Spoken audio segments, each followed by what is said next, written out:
പാർക്കിങ്ങിലിരുന്ന് മൊബൈലിൽ സിനിമ കണ്ടുകൊണ്ടിരിക്കുമ്പോൾ അപ്പോഴാണ് അവിടുന്ന് നിർത്താതെയുള്ളൊരു ഹോണടി ശബ്ദം കേട്ടത്.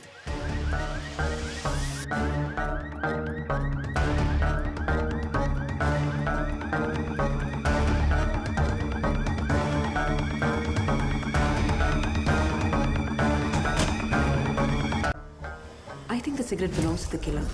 And as a lipstick ഉള്ളതുകൊണ്ട് the killer should be a woman. ആകാതിരിക്കാം. ചിലപ്പോൾ നമ്മളെ തെറ്റിദ്ധരിപ്പിക്കാൻ വേണ്ടി അതവിടെ കൊണ്ട് പ്ലേസ് ചെയ്തതാണെങ്കിലോ? You never no.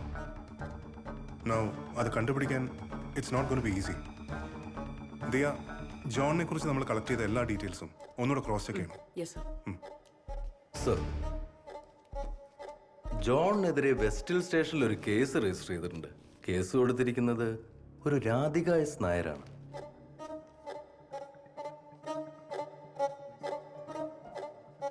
സർ, ഈ പറഞ്ഞ ജോണിനെ എനിക്ക് അറിയില്ല.